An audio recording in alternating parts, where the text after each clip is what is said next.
High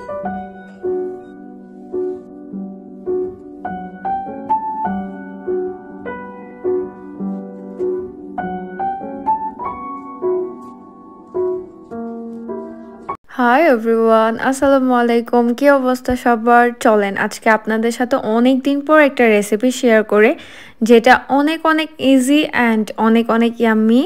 এই একটা জিনিস যদি আপনাদের বাসায় থাকে বা হাতের নাগালে থাকে, তাহলে ইজিলি বানানো যাবে, আর বাকি সব কিছু আমাদের ঘরের মধ্যেই আছে। So let's get started. আজকে বানাবো টুনা ফিশ দিয়ে একটা ভাজি বা ভর্তা বা যাই হোক না কেন। এটা এত এত ইজি অ্যান্ড এত এত ইয়ামি, কি বলবো। এটা যদি আপনি ট্রাই না করেন বা টেস্ট না করেন, তাহলে বুঝতেই পারবেন না যে এই জিনিসটা কত মজার। ফার্স্টে হচ্ছে একটা টোনা মাছের ক্যান নিয়েছি, দেন হচ্ছে লাগবে রসুন কুচি, আর হচ্ছে অনেকগুলা পেঁয়াজ, আর লাস্টে হচ্ছে টমেটো দিব।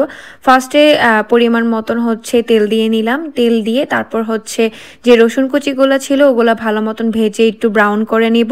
ওগুলো ভাজাভাজি হয়ে গেলে দেন হচ্ছে এরকম কেটে রাখা পেঁয়াজগুলো দিয়ে নিব। পেঁয়াজগুলো দিয়ে ভালো মতন লবণ দিয়ে হালকা এরকম ভেজে নেব। যখন পেঁয়াজগুলো এরকম সফট হয়ে আসবে তখন হচ্ছে আস্তে আস্তে মানে গোটা গোটা যে টমেটোগুলো ছিল ওগুলো দিয়ে দিব। এগুলো সুন্দরভাবে লো হিটে লো ফ্লেমে সুন্দরভাবে ভেজে ভেজে রান্না করতে হবে, পোড়ানো যাবে না। দেন যখন এই সবগুলো উপকরণ একটু সফট হয়ে আসবে, পানি উঠে যাবে, তখনই হচ্ছে উপর দিয়ে এরকম কাঁচামরিচ কেটে কেটে দিব। তাহলে সুন্দর একটা অ্যারোমা আসবে, সুন্দরভাবে জিনিসটা কুক হবে।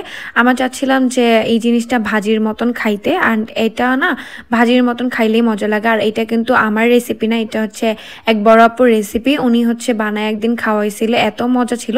এরপর হচ্ছে নেক্সট ডেতে আবার বানাইছে, তো তখনই ভাবলাম আমি এটা ফিল্ম করি অ্যান্ড তোমাদের সাথে শেয়ার করি। তোমরা এটা ট্রাই করলে বুঝতে পারবে এটা কতটা ইয়াম্মি। এইভাবে রান্না করলে অনেক ইয়াম্মি হয়। বেসিক্যালি আমি টোনা মাছ খাই না, আমার অ্যালার্জির সমস্যা।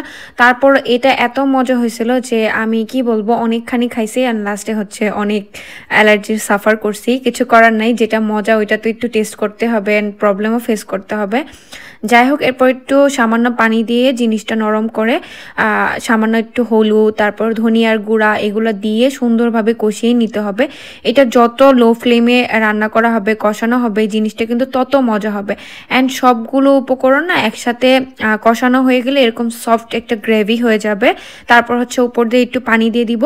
এটা যখন প্রপারলি কষানো হয়ে যাবে, প্রপারলি রান্না হয়ে যাবে, তখনই এই ক্যানের টুনা মাছটা দিয়ে দিব। এটা হচ্ছে বেসিক্যালি তোকমানি থেকে কেনা।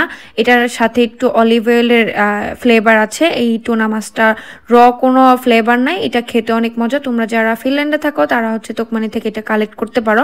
টুনা মাছটা দেওয়ার পর সুন্দর মতো নেড়ে চেড়ে গ্রেভির সাথে মিক্স করে কিছুক্ষণ লো ফ্লেমে রেখে দিতে হবে।